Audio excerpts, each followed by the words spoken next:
Sierra, are you visiting your family again? I've lost count of how many times you've chosen your parents over your responsibilities as Brad's wife. You didn't visit us for Christmas last year, nor for Easter or the 4th of July before that. When exactly do you plan to come here? It's been years since you married Brad, and you haven't visited even once, not even once. What are you thinking? Do you even realize what your responsibilities are as my oldest son's wife? Hello, Natasha. I've mentioned this several times before, but let me reiterate. I only meet you on special occasions, weddings, funerals, and similar events. As far as I know, there haven't been any recent occasions that would necessitate my attendance. So no, I haven't had a reason to visit you guys yet for a while now. That's ridiculous. Just because Brad is stationed overseas doesn't mean you can completely neglect his family. Do you realize how selfish this makes you look?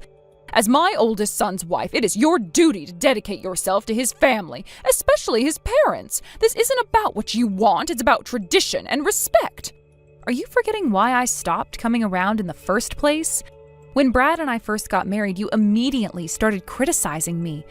You treated me as if I was some kind of project you could mold into your ideal version of a daughter-in-law. Brad had to step in and tell you to stop, right? Criticizing you? When have I ever done that? I was only trying to teach you the proper conduct of my oldest son's wife is all. Then let me ask you, what exactly does your version of proper conduct entail? Oh my, you mean you still don't know? Fine, since you seem so clueless, I'll explain it again, step by step. 1. An eldest son's wife must never disobey her mother-in-law. 2. An eldest son's wife must wholeheartedly dedicate herself to her husband's family. 3. An eldest son's wife must quit her job and focus entirely on her household. 4. An eldest son's wife must give birth to a male heir and cannot stop having children until she does. 5. An eldest son's wife must live with her in-laws and take care of them with genuine affection. 6. An eldest son's wife must take on all household chores after moving in. 7. An eldest son's wife must sever ties with her birth family and treat her husband's parents as her own. Now, does that clear things up for you? Those 7 points, they're not just unrealistic, they're impossible for me to follow. Excuse me? I'm someone who believes in voicing my opinions. Even if it's with my in-laws, I'll discuss differences of opinion thoroughly. If I see something wrong, I won't hesitate to address it. As for living together, Brad himself said it wouldn't happen. And regarding your retirement plans, Brad told me that you and his father have already decided to handle things independently. It's just something Brad said on his own. The traditional way is for the eldest son's wife to handle these responsibilities. I've been trying to convince Brad to understand that this is how things should be. Tradition or not, the idea that I must quit my job and cut ties with my family just because I married Brad is completely unreasonable. I love my career and I plan to continue working. And I'll visit my family whenever I feel like it. That won't change. You can't just dismiss tradition like that. And about your insistence on having a male heir, you're aware, I assume, that the baby's gender is determined by the father's chromosomes, correct? It's not something I can control. Also, gender selection isn't something amateurs should even consider. It's unrealistic and, frankly, absurd. Sierra, what kind of nonsense are you spouting? If you think you can silence me with these flimsy excuses, you're sorely mistaken. If you consider this nonsense, then what you're saying is nothing short of absurd. Excuse me? It's this unrealistic attitude of yours that makes what you're doing feel like in-law harassment. Harassment? Oh, don't be ridiculous. This isn't harassment, it's guidance. I'm doing my best to help you because you clearly don't understand what it means to be a proper daughter-in-law. And yet you have the audacity to reject my kindness, Sierra? Kindness, you say? Yes, kindness. You don't see how much effort I've put into this. It is heartbreaking and infuriating that my sincerity hasn't reached you. You need to understand something. A woman's role is to nurture and protect her household. Quit your job already and focus on your home. I am teaching you this because it's my duty as your senior. Every family is different, Natasha. Brad and I are building a household that reflects our values, not someone else's. How can you not understand this yet? What you call guidance is nothing more than meddling in an attempt to force your beliefs onto me. But you married into this family. As a member of this household, it's only natural for you to heed the advice of your seniors. I see. Well, let's talk about some practical matters.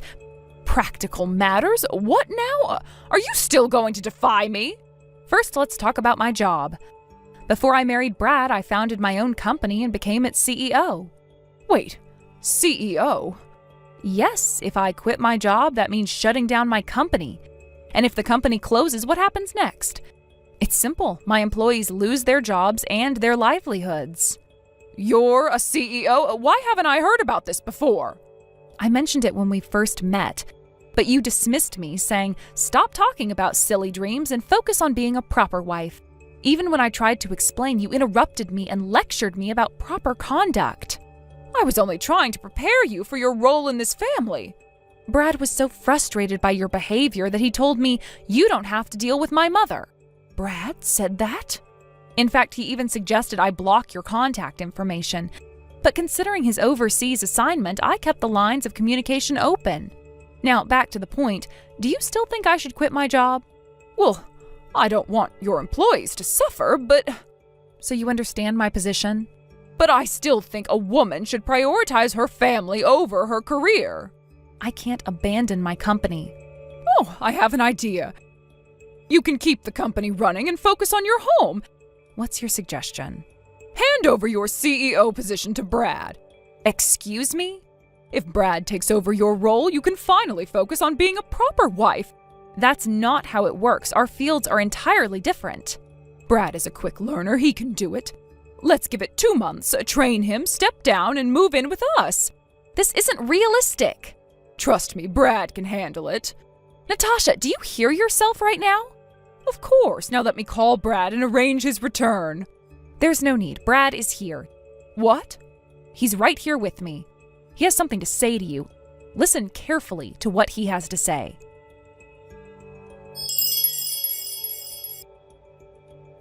Brad, when did you return to the U.S.? Yesterday. Yesterday? Goodness, why didn't you inform me beforehand? Do you have any idea how shocking it is to find out so suddenly? You could have at least sent me a message. It wasn't planned in advance, Mom. The return was a last-minute decision due to some personnel changes. This time it's just a temporary trip for meetings at the head office. I'll head back to my overseas post the day after tomorrow. That said, starting next month I'll officially move to a domestic position. Oh, I see. Well, in that case, you should submit your resignation to your current company as soon as possible. What? Resign? Why? You read the messages I exchanged with Sierra earlier, didn't you? Then you should already know you're going to take over as CEO of Sierra's company in 2 months. So you need to leave your current job right away and focus on preparing for that transition. Mom, are you serious right now? Do you even understand what you're saying? Of course I do. No, you don't! Mom, I've worked my entire life to get where I am now. Do you remember how hard I worked to land a job in my current field? It's not just a job to me. It's something I've been passionate about for years. And now you're telling me to quit without any regard for what this job means to me? But Brad, think about it. You'd be a CEO. That's a once-in-a-lifetime opportunity. You'd earn a much higher income than you do now, and it would provide a sense of financial security for your father and me as we get older. Mom, Dad has already told me he has no intention of relying on us financially. He's planning to move into a retirement home when the time comes, and he doesn't want to be a burden on us. Oh, that's just your father being stubborn. I'll talk to him and convince him otherwise. No, Mom, there's no need for that. I support Dad's decision, and it's something we've both agreed on. What are you saying, Brad? I'm saying I've had enough of your meddling. You've been imposing your outdated views on Sierra from the start without ever listening to her side of things. And now you're trying to involve me in your absurd plan to take over her company? It's beyond unreasonable. Oh, but listen to me. No, Mom, you need to listen for once. Do you even know what kind of business Sierra runs? Well, not exactly. I only found out she was a CEO earlier today. Exactly. You've known her for years now, and yet you've never bothered to understand what she does because you've been too busy dismissing her accomplishments. Let me spell it out for you. Sierra's company operates in a highly specialized field. Most of the employees are skilled professionals with years of training and expertise. Highly specialized? What does that mean? It means her business requires a deep level of knowledge and technical skills. You can't just hand the reins to some random person, especially someone like me who has zero experience in that field. Running her company isn't as simple as you think it is, Mom. But surely, with enough training. No, Mom, it's not something you can just train for in 2 months. Sierra built her company from the ground up, and it's an extension of her skills, her vision, and her leadership. It's not the kind of thing that can be transferred to someone else, especially not on such short notice. Well, what exactly does her company do? I'm not telling you. Knowing you, you'd probably show up at her office and start interfering with her employees. Interfering? I would never. Yes, you would. And Sierra doesn't need that kind of stress right now. She's already dealing with enough thanks to your constant pressure. But Brad, she's the eldest son's wife. She has responsibilities to this family. Responsibilities? Mom, Sierra has gone above and beyond to show you respect, even when you didn't deserve it. She's tolerated your demands and tried to maintain a polite relationship with you, but you've done nothing but criticize her and push her into a mold that doesn't fit who she is. I was only trying to teach her the proper role of a daughter-in-law. No, you weren't. You were trying to control her. And guess what? Sierra isn't the kind of person who'll let herself be controlled. She's strong, independent, and capable. That's why I married her, and that's why she's decided to block your number from now on. Block my number? What are you talking about? The only reason Sierra hadn't blocked you before was because she didn't want to make it difficult for me to stay in touch with you while I was overseas. But now that I'm back, there's no need for her to put up with your nonsense anymore. You can't be serious. She is completely disregarding her role as the eldest son's wife. I won't allow this. Mom, stop. You don't get to allow or disallow anything.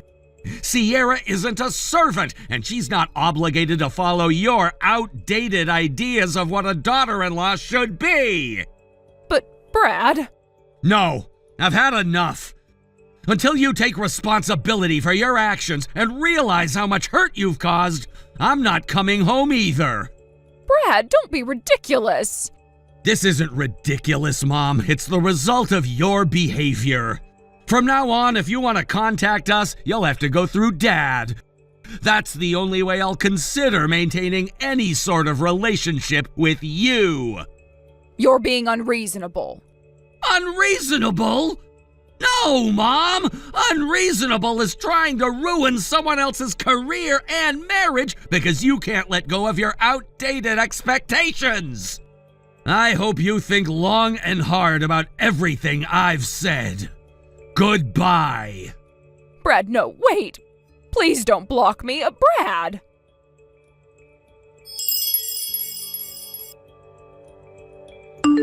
After Brad's report, my mother-in-law was scolded by my father-in-law. However, true to her nature, she refused to change her opinion and remained steadfast in her stance.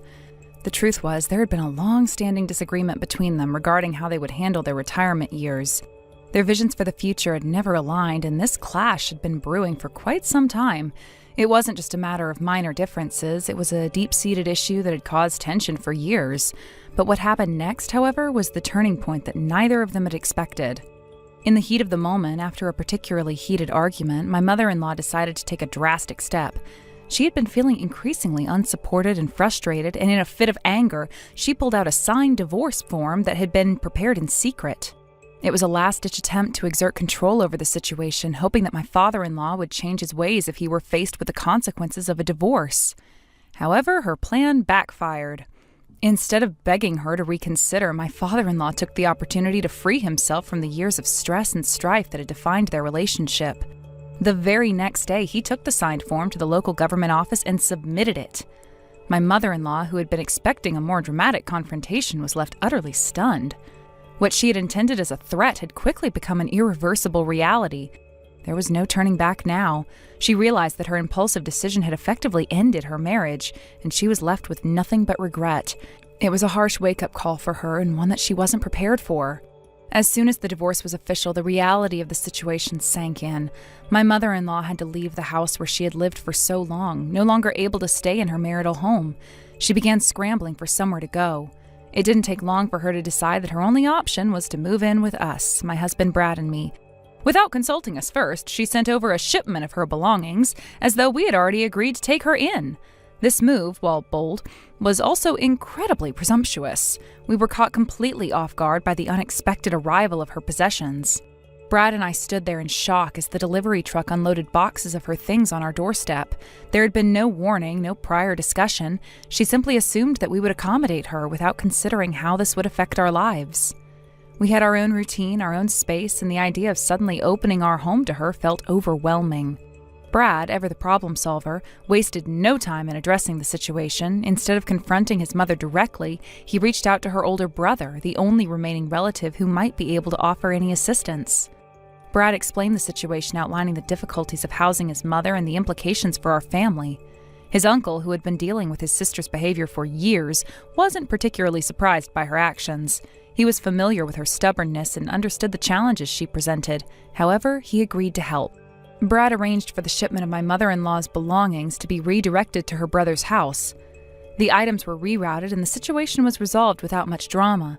But just as we thought the matter was settled, my mother-in-law arrived at our doorstep completely unannounced.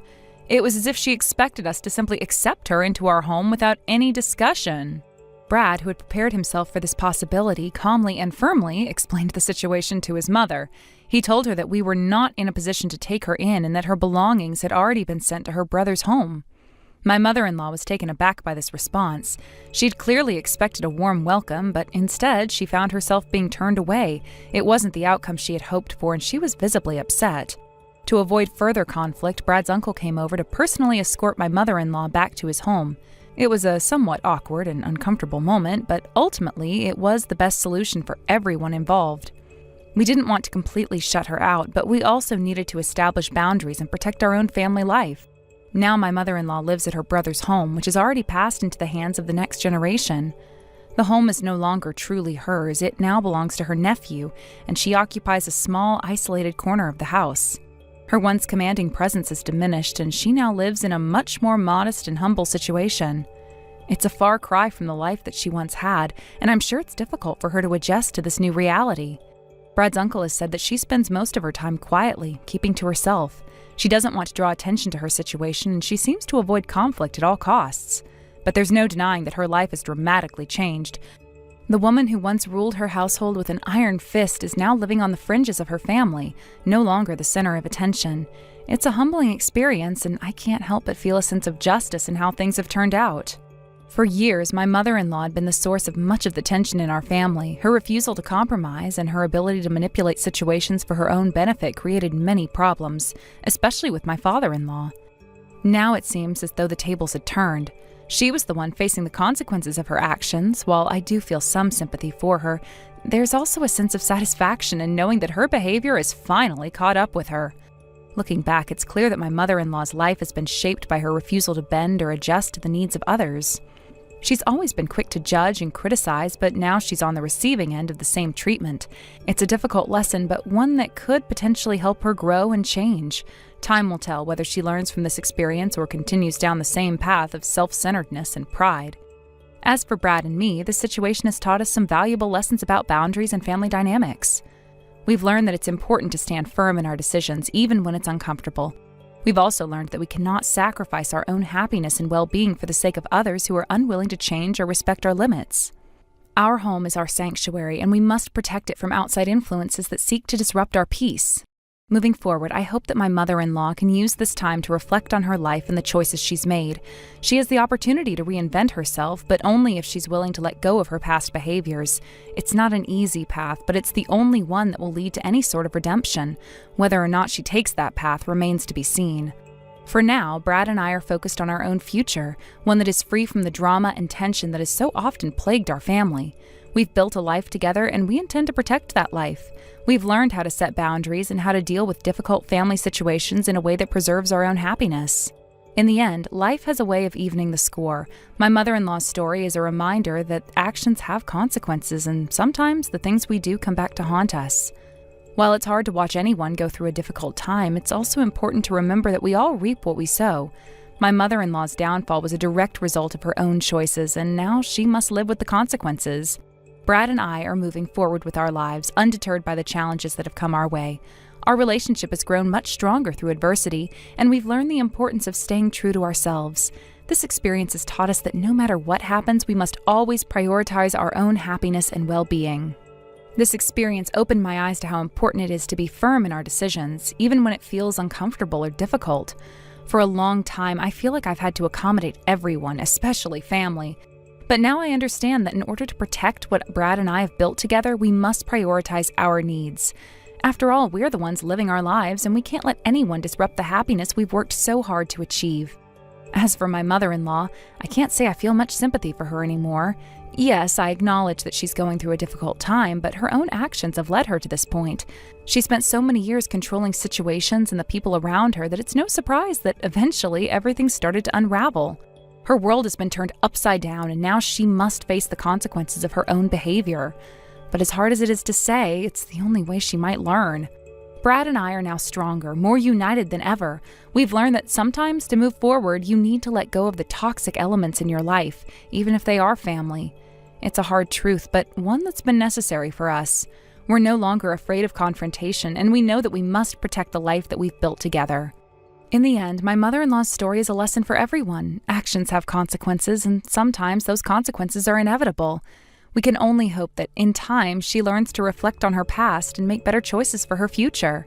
Thank you for watching and listening. We hope you enjoyed the video. Don't forget to like this video and subscribe. Also, feel free to leave a comment about what you thought of the story. We look forward to seeing you at the next story. Thank you for watching. Please subscribe and hit the like button. See you next time.